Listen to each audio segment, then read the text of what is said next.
C'est ce matin à Brazzaville. L'objectif est de relever les défis et opportunités liés à la transformation numérique.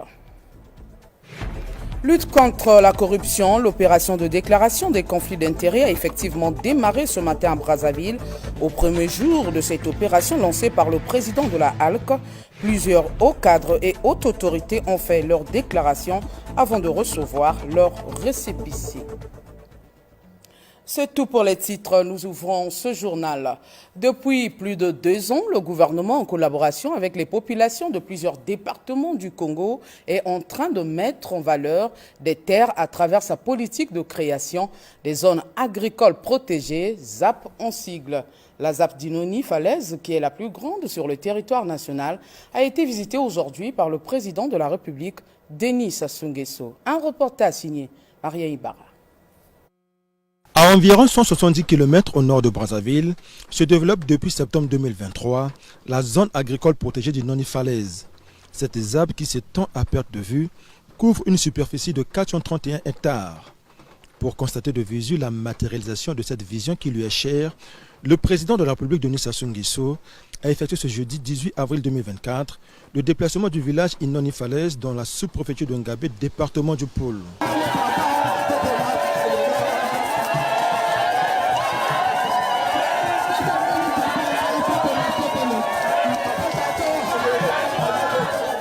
Ici, plus de 500 acteurs repartis dans 53 coopératives cultivent du manioc, cette culture consommée quotidiennement par plus de 90% de la population congolaise. Nous avons ici 431 hectares, nous sommes en train de rajouter 50 hectares au début là-bas, là où vous êtes posé là-bas. C'est un champ de 50 hectares que nous sommes en train de faire avec l'appui de la FAO pour les boutures de manioc.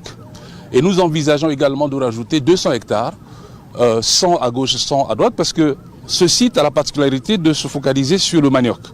De sorte qu'au fur et à mesure que nous récoltons, il y a toujours du manioc sur ce site. Les producteurs ont souhaité également que nous rajoutions du maïs. Comme nous sommes sur un terrain de l'État, 1200 hectares, en septembre, nous allons leur rajouter 200 hectares de l'autre côté de maïs. Donc tout ça, c'est parce qu'ils ont voulu. Le manioc, quand vous faites du manioc, c'est un travail difficile. Si on a pu faire tout ceci, c'est grâce à la mécanisation que vous avez prônée pendant la campagne présidentielle. Premier pilier du programme national de développement 2022-2023, l'agriculture au sens large se présente comme un atout majeur de la diversification économique.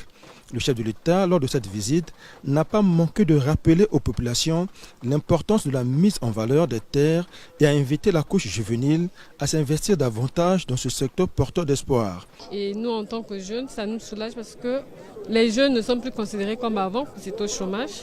Et ce projet-là a permis de réduire le chômage et ça permet aux jeunes aussi de s'autonomiser. Parce que si on voit la jeune fille d'hier et la jeune fille d'aujourd'hui, il y a maintenant un progrès. S'il y a un superlatif en dehors de borne, vraiment dictez-moi le mot, c'est ce mot-là que je vais utiliser. Parce que ça dit la joie, c'est même pas la liesse. Après la liesse, est-ce qu'il y a encore un mot s'il vous plaît?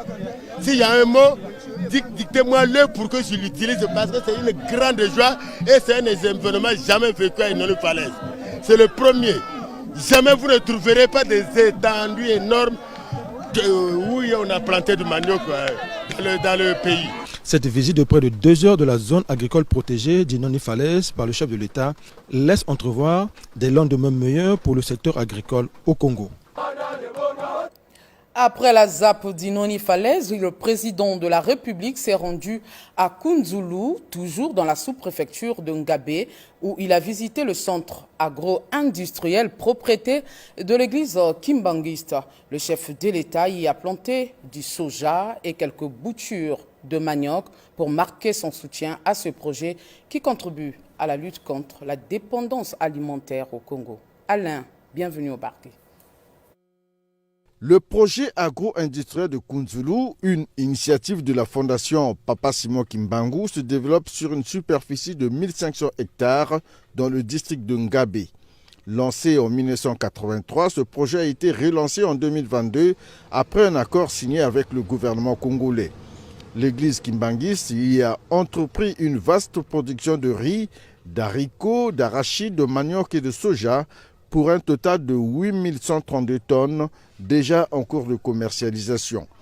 Ce jeudi 18 avril 2024, le chef de l'État, Denis Sassou Nguesso, qui a placé l'agriculture au sens large comme moteur de diversification de l'économie nationale, a effectué une descente dans ce centre pour s'imprégner du travail réalisé sur ce site.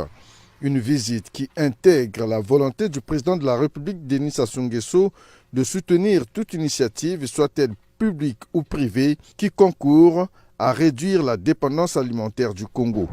Car un peuple qui ne produit pas ce qu'il consomme n'est pas un peuple libre, disait Denis Sassou Nguesso il y a quelques décennies. Une visite qui renforce l'engouement des producteurs de la Fondation Simon Kimbangu. Nous avons longuement parlé de ce projet et il était normal que je vienne voir ce qui se fait. Et je dois dire que je suis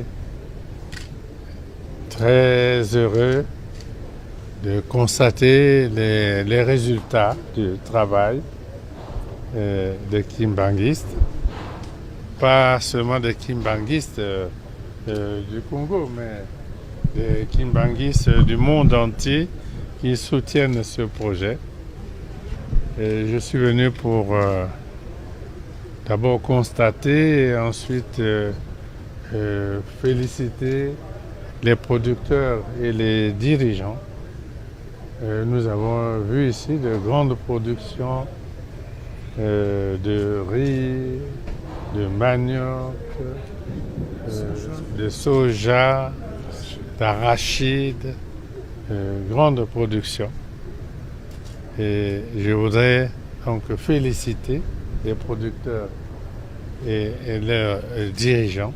Ici, Denis Sassou Nguesso y a planté du soja et quelques boutures de manioc, bravant ainsi l'intempérie qui a émaillé cette visite.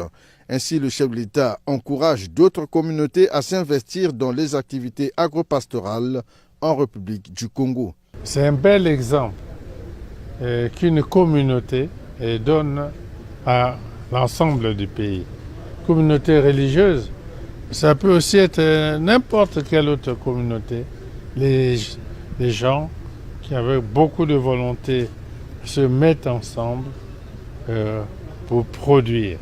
Et les résultats sont là. Et merci d'avoir ainsi répondu à l'appel du président. Le centre agro-industriel de Kounzoulou se veut être l'espoir de tout un peuple.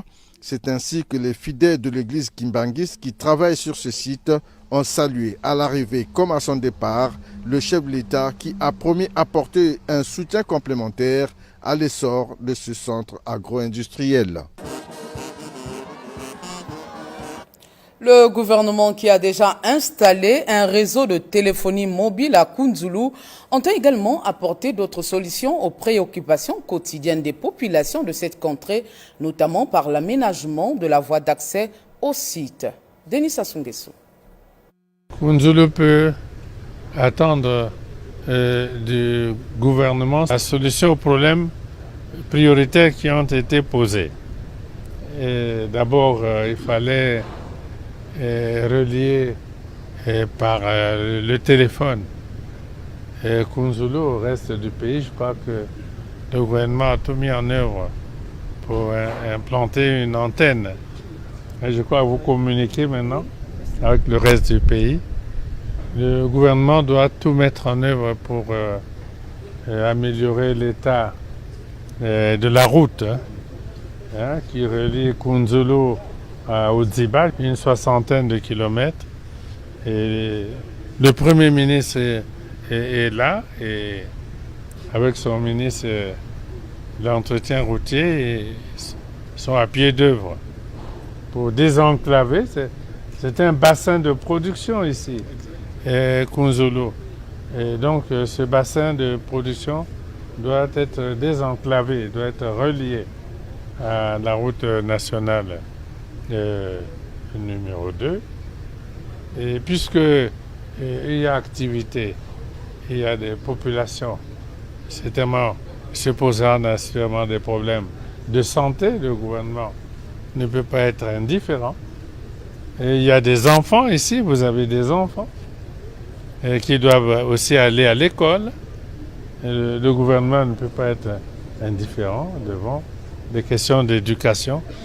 Et peut-être aussi, pourquoi pas penser à vous relier au réseau national d'électricité.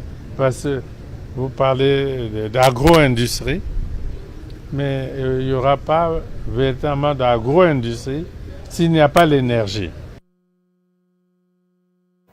Dans un autre chapitre de l'actualité, le 9e congrès panafricain sur le renouveau du panafricanisme se tiendra du 29 octobre au 2 novembre 2024 à Lomé au Togo.